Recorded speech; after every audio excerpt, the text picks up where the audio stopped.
Hey everyone. So I wanted to share with you today three of my most favorite teachings on true yin and true yang. So these are teachings that I was given through my teacher and dear friend Sarah Burden. You can find her at the Elemental Self. They inform her mystery school very much, and they very much inform Free Woman, the masterclass series that I'm about to start this Sunday, February 2nd.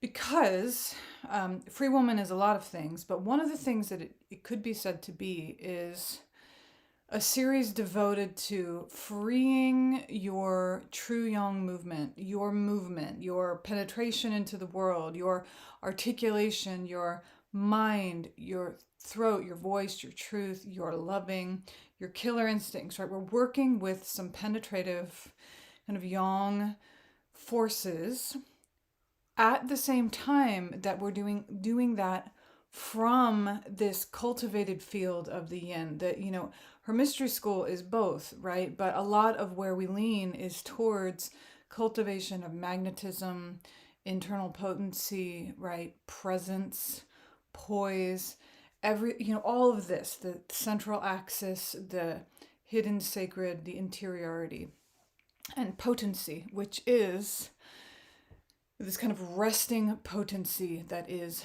the yin field and is deep feminine presence. So I wanted to tell you what my three favorite teachings are from Sarah, and just so that you can enjoy them maybe as much as I do, and also so that you have a sense too of some of what we're going to be working with through Free Woman.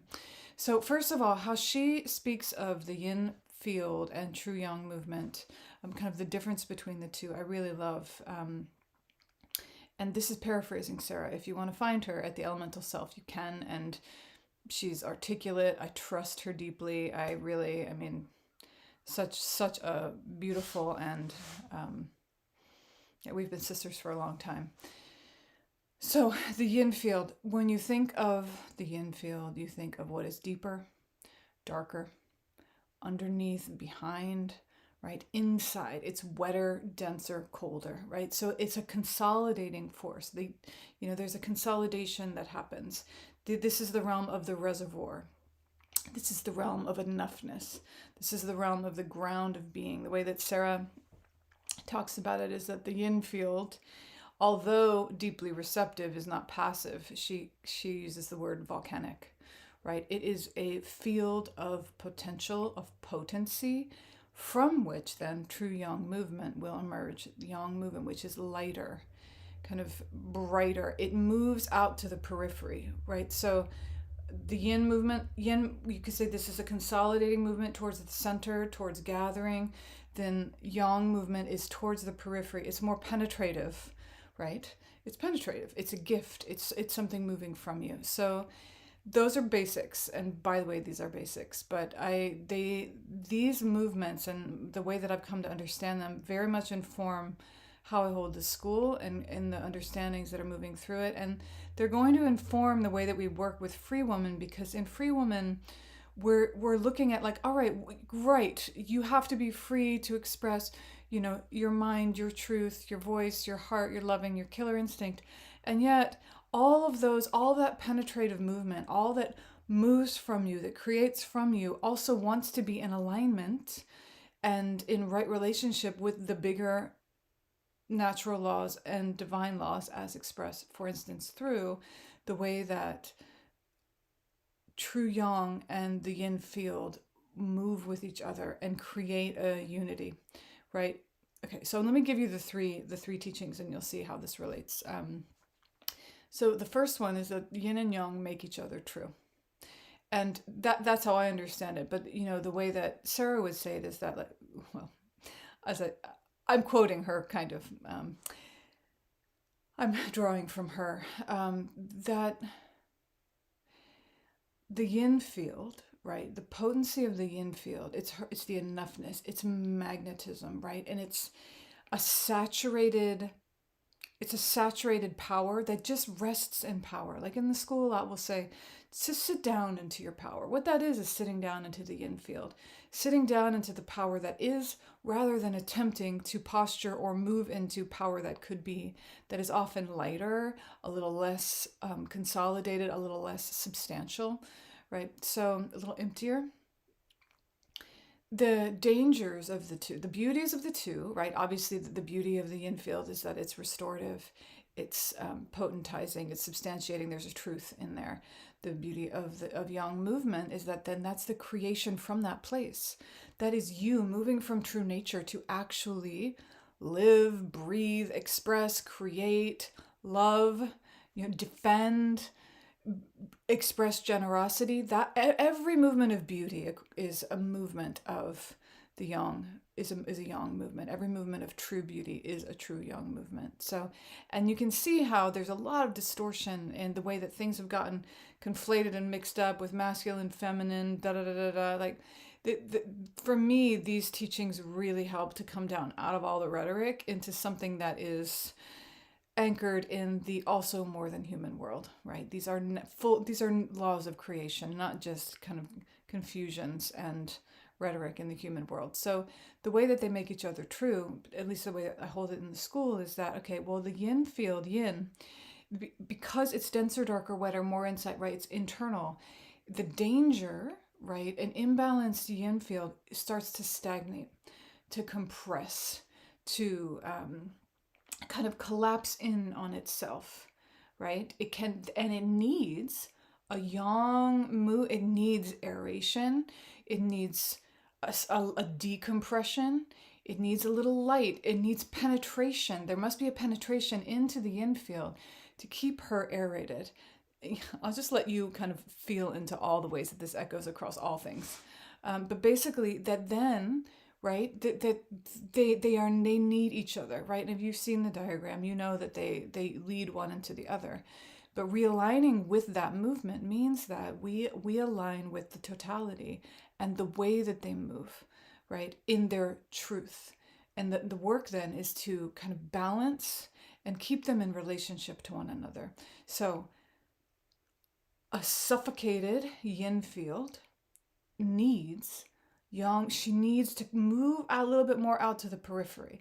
She needs aeration. She needs light. She needs space, room to breathe, right? She needs movement. Then, a true yang movement, in order to be true, needs to be willing to return to the yin field and never leave the root there. So a true yang movement is one that never resists its decrescendo, as Sarah says. It doesn't resist the inevitable return to rest, to reconfiguring, to letting go, right? To stillness, the place from which it will draw power and realign, become again substantiated. The danger of a yang movement is that if it moves to the periphery and loses its root in the yin field, it will just keep going. You can maybe see that in your own life, in our world. An exiled or kind of orphaned, untethered yang movement just goes. That's its movement. The movement of yang is out, right? To become lighter and more light, more and more kind of, there's more and more levity until it's nothing, or until it's just going, but with nothing, not referring to anything, not anchored here, not anchored in center, not anchored in a deeper truth, the truth of its decrescendo, right? So in the school and in Free Woman, these are what we're working with. It's like, okay, let's return these movements in you to the right relationship with one another, so that when you come in, right, when you gather power and you re-inhabit your being and you come to your center, you consolidate and gather power, but from that you then aerate that so that you are breathing, you are moving, right? And you're not just continuing to go here. And a lot of women who come through the school, they have both, right? They have this sense that their life has become empty, far too much untethered yang, right? It's more of a projection of things rather than who they really are. They've forgotten themselves, all these, and all of the movement that comes back down and in, that returns them home to themselves. And that's a needed movement. And then from that place, we've got to make sure that we're not hiding, compressing, collapsing, stagnating, right? That, and then we come back into a balanced periphery. So that's one of the teachings I love so much, is that they make each other true, and how they make each other true is how I say it's how they tonify one another, right? The other thing that Sarah says so beautifully is that a true yang movement, if you want to know what that is in you, it's something, it's a movement that must be given. It's something from you that has, it's a generosity, it's a beauty. A true yang movement isn't random, it's not untethered, and it must be given. And the way Sarah talks about it is that then, of course, there's a risk. You're going to have to give this thing. You're going to have to give your truth. You're going to have to acknowledge what you see. This is in the context of Free Woman. You are going to have to decompress and nourish your loving and let her move through you. It must be given. Your killer instinct must be able to act and to inform your choices. The true yang movement is a movement that must be given. It's not a movement that should be given, or that you think would be cool, or that is untethered. It must be given, and it's a generosity. One way to really understand that is it is a generosity, it's a beauty. The way Sarah speaks of true yang is that any true yang movement is a movement of beauty. You can't do anything of beauty. The yin field is at rest. She is the dark, the fallow, the deep, the underneath, the hidden. The yang is what is revealed. And that's pretty much everything, right? So that understanding that at its root is an expression of generosity and beauty from the potency, the mystery, and the quiescence, the latency and the fertility of the yin field, I think can help. This is also a lot of what we work with. It's like, okay, great. There are things that you want to give and are made to give. And that's what we're asking in Free Woman and in the school in general. It's like, okay, your true nature, how you were made, there is a way that you must be, that you must give. There is a generosity you have to give. And sorting out, discerning the difference between that and everything that's, all the ways that you're contorting, all the ways that you've been bound internally or externally, like sorting that out. That is, you don't make true nature happen. You just unburden her.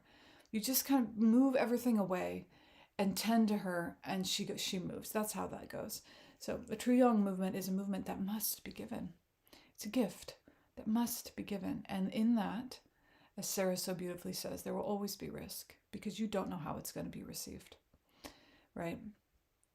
In Free Woman, we're going to look a little bit about the ways in which you can protect yourself in that movement. But still, this is a gift of spirit, right? It's a gift of your true nature and your hidden sacred to the world at its most core.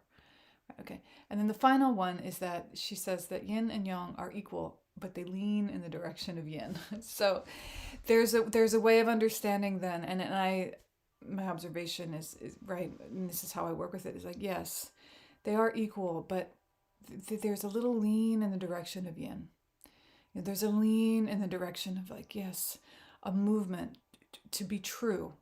Any expression has to be willing to decrescendo and to be remade again and again and again. It's why your opinions, your thoughts, they have to come back to stillness, because some of them are wrong.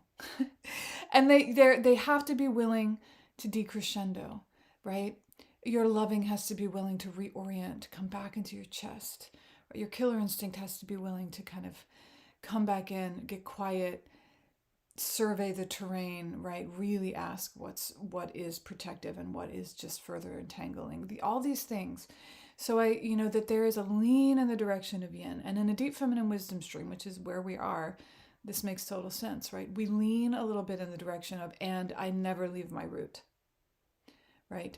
There is a focus on, there is a cultivation and import given to cultivating your root, your substance, your center, that which you are without even moving or saying or doing a thing, right? That is where we move from and return to. and are replenished within and are made true within, right? So that's what I've got for you. A few of my favorite teachings around yin and yang, and for me, one of the gifts of Sarah and her articulations and just everything that she is and what I've received of Tao wisdom through her is it really helps me. I mean, I look at everything on some level through the lens of these movements, political movements, sexual movements, creative movements, everything, a lot of things now in my world I feel so deeply served by these teachings because they bring me out of all the story. It's a disentangling and it brings it to there's a simplicity here. What's happening? Because these movements yearn for one another, make each other true, and have their own momentum, right? And there's not just a human wisdom there is the wisdom of creation. This is the way the creation moves. And when we move with creation, we are freed, right? And we are made more true. So that's what I got for you. I hope those are inspiring for you. If you want more of Sarah, which everybody should, certainly everybody who knows knows her does. You can find her at the Elemental Self.